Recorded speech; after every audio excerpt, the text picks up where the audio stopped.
Macau, 1994. Chapter 1. The gunshots could have gone unnoticed, could have been lost inside the clamor and confusion of the late afternoon rush, but they hadn't.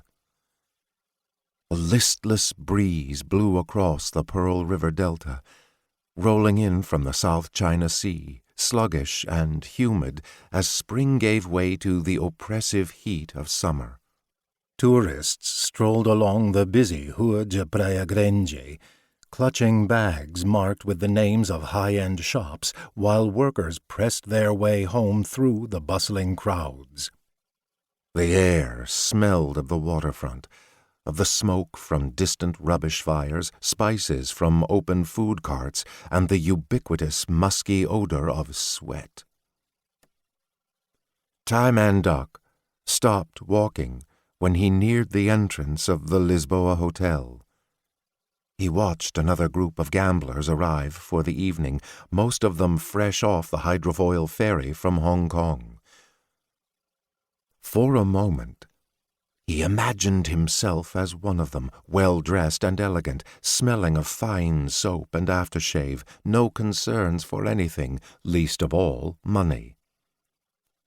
He eyed the slender and beautiful women, whose hairdos alone cost more than a month's worth of the rice and dried fish that he and his sister could scrape together. But all of that would change in time, he thought. Now that he had become a 49 in the White Orchid Tong, a soldier on his way up through the ranks, a young soldier determined to be noticed by the Lung Tao, the dragon head of the White Orchid. If he could only have the chance to demonstrate his worth, to let them see that he was no ordinary soldier, but a man of bold action. This was what had brought Tai Man Duck to Macau in the first place. Not yet 19, here was his chance to prove himself, pick a few tourist pockets, deliver some cash, or maybe even a foreign passport and a fresh set of credit cards to Joey Sung, the underboss who ran Duck's crew. Nevertheless, it was a delicate balance. Duck had been conditioned not only by his culture, but reminded by Joey Sung himself about the ancient adage, the nail that sticks up gets hammered down.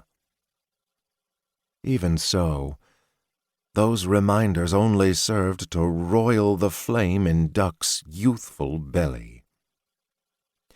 Joey Sung was a man on the rise, a man who had earned the Lung Tao's ear and a growing measure of his confidence. It was Joey who'd arranged for Duck's illegal transit to Macau, even though it was far outside Sung's turf.